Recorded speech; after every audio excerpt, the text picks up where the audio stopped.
ایک صحابی میرے حضور علیہ السلام کی خدمت میں جا رہے تھے کہ راستے میں انہوں نے درخت پر ایک گھونسلہ دیکھا جس میں چڑیا کے چھوٹے چھوٹے بچے کھیل رہے تھے اور چڑیا موجود نہیں تھی۔ صحابی نے چڑیا کے بچوں کو اٹھایا، آگے چل دی، اتنے میں چڑیا بھی آ گئی۔ اب چڑیا نے کیا کیا؟ صحابی کے سر کے اوپر چہچہانا شروع کر دیا، اڑتی رہی، بھاگتی رہی، چہچہاتی رہی کہ میرے بچے چھوڑ دو۔ صحابی چڑیا کے بچوں سے لاڈ کرنے میں مست جا رہے تھے، سر کے اوپر بچوں کی ماں کو سمجھ نہ سکے۔ چڑیا اڑتی رہی، بھاگتی رہی، چہچہاتی رہی، جب تھکی تو صحابی کے کندھے کے اوپر بیٹھ گئی۔ صحابی نے کیا کیا؟ اس چڑیا کو بھی پکڑ لیا۔ اب صحابی حضور علیہ السلام کی خدمت میں آ کے کہتا ہے، حضور دیکھے نا کتنے پیارے اور خوبصورت بچے ہیں چڑیا کے، اور ساتھ میں صحابی نے پچھلا واقعہ بھی سنا دیا۔ چڑیا کا واقعہ سن کر حضور علیہ السلام کی چشمان اقدس سے نکلی آنسوؤں کی لڑی رخساروں کو چھونے لگی۔ پھر میرے حضور علیہ السلام نے صحابی کو بات سمجھائی کہ ماں کے دل میں بچوں کی اس قدر محبت تھی،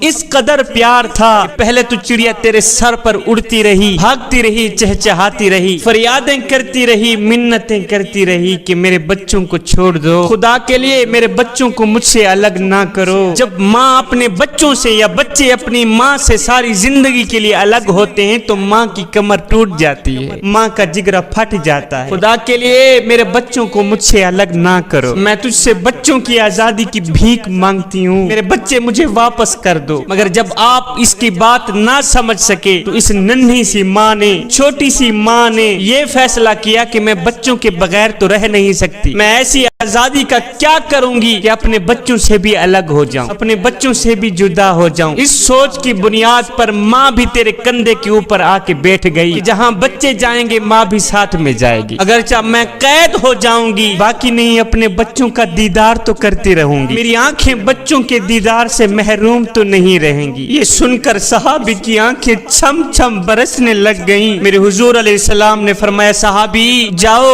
ان کو ان کے گھر واپس چھوڑاؤ، جاؤ انہیں آزاد کر دو۔ جب پرندوں کو اپنے بچوں سے اس قدر محبت ہے، مجھے بتاؤ تو صحیح کہ میرے رب کو اپنے بندوں سے کس قدر محبت ہوگی۔ اس کی ذات تو اپنے بندوں سے پیار کرتی ہے، محبت کرتی ہے، اس کی ذات تو آوازیں دے رہی ہیں، او گنہگار بندے، او بدکار بندے، او سیاہکار بندے، ایک بار تو میری چوکھٹ پہ آ کر تو دیکھ، ایک بار اپنا دامن پھیلا کر تو دیکھ، اے بخشش کی حد نہ کر دو، مجھے رب العالمین بھی نہ کہنا۔ اور نادان تجھے پتہ نہیں ہے میں 70 ماؤں سے بھی زیادہ محبت کرنے والا ہوں۔